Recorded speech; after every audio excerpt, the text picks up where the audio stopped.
Pernah lihat orang ngantar jenazah? Pernah? Pernah? Bukan pernah, sering. Maka dia Nabi tak telu tu mantara koliki burue. 3 yang ngantar kamu ke kubur.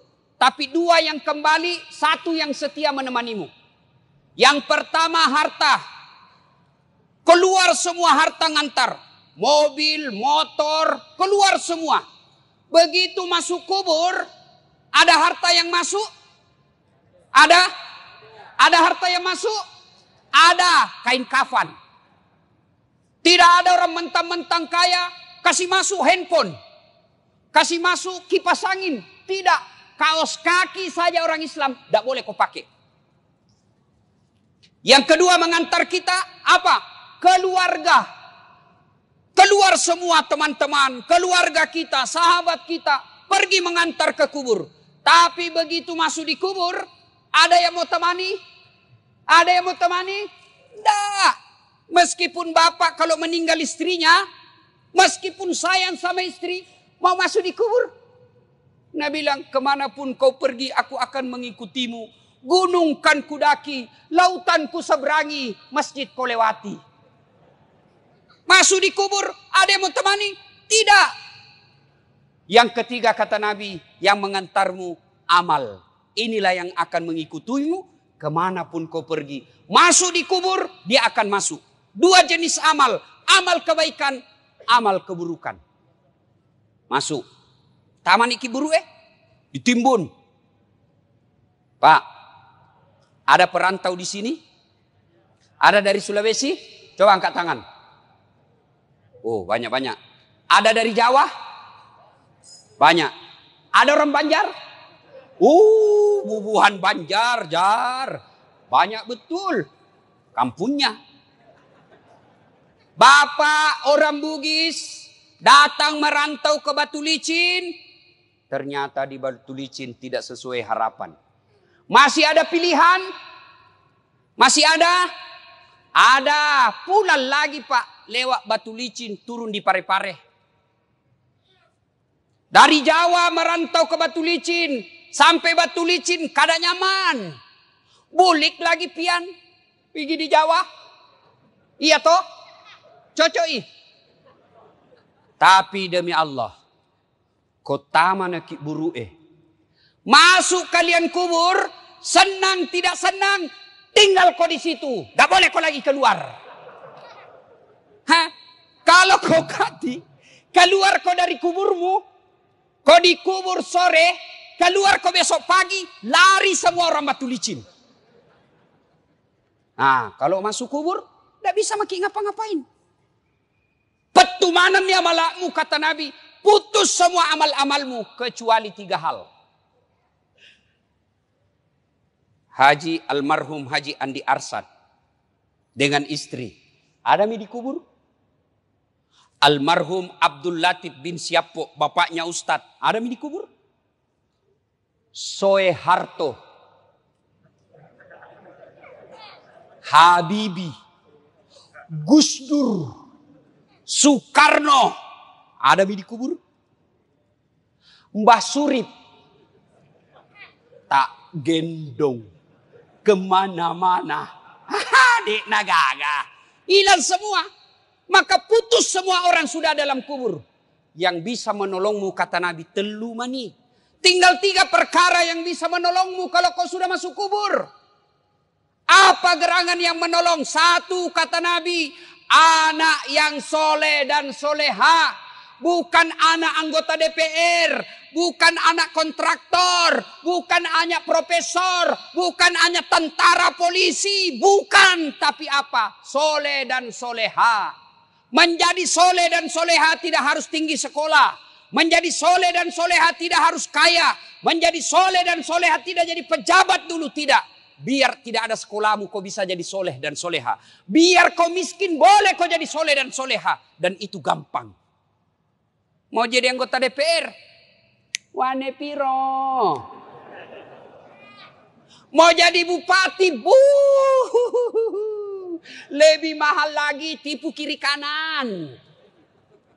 Mau jadi pengusaha batu bara, siaga duitmu. Mau kau jadi soleh dan soleha, biar kau miskin, bisa. Mau kau jadi soleh dan soleha, biar tidak ada sekolahmu, boleh. Gampang. Nih, bapak-bapak ini di depan saya sudah muka-muka sakaratil maut. Gimana-mana dia. Kira-kira kalau bapak mati, siapa doakan kau? Siapa?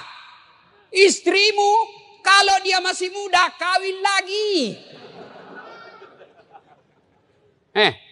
Ibu-ibu, kalau meninggal, siapa doakan? Suami.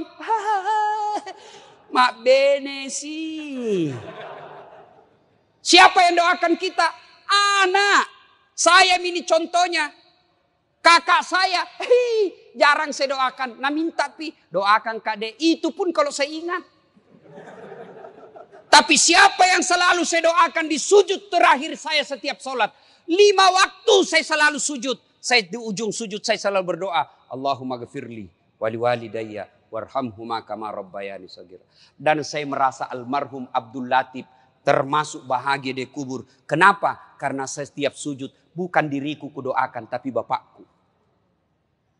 Namobi bapakku bukan kontraktor. Meskipun bapak saya tidak tahu bahasa Indonesia. Meskipun bapak saya tidak ada sekolahnya. Tapi insya Allah bahagia di kubur karena anaknya selalu doakan.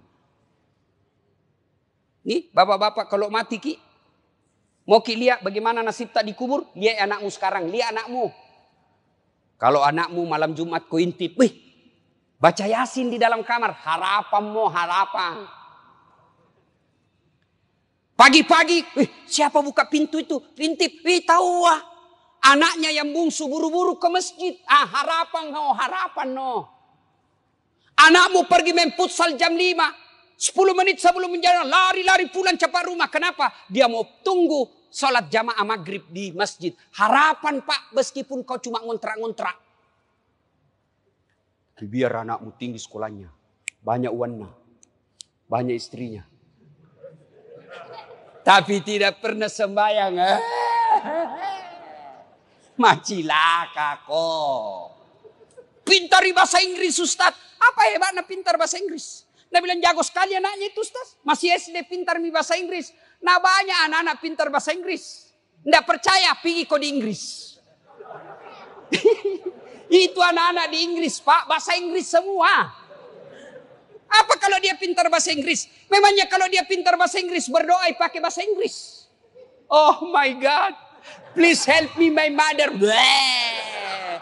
Pasti bahasa Bonjar juga. Bujur. Maka Pak Bu.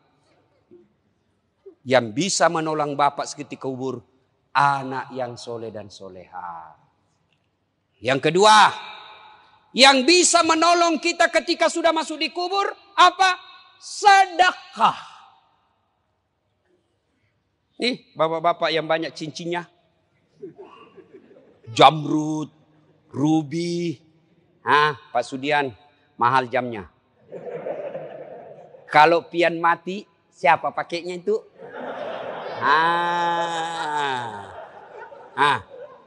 Untung tidak ada ibu-ibu di sini. Saya bilang sama ibu, halo ibu-ibu ini istri-istri orang kaya. Kalau kau mati siapa yang pakai cincinmu? Siapa yang pakai gelangmu? Siapa yang pakai kalungmu? Siapa yang pakai antingmu? Siapa yang pakai berlian dan emasmu? Dia teriak, anakku Ustaz, pret. Bukan anakmu yang pakai, siapa? Istri kedua. Karena suamimu pasti kawin lagi. Dia dengar istriku, mamanya cek. Dah dengar ini ceramahku, nah lihat di YouTube. Pulang nah panggil Kak Ustaz. Jadi nanti kalau mati Kak, mau ki kawin lagi. Saya bilang sini kau sayang. Saya kasih tahu kau baik-baik sayangku. Jangankan kau mati, masih hidup kau saja. Nah saya selalu berpikir kawin lagi. Apalagi kau mati no way.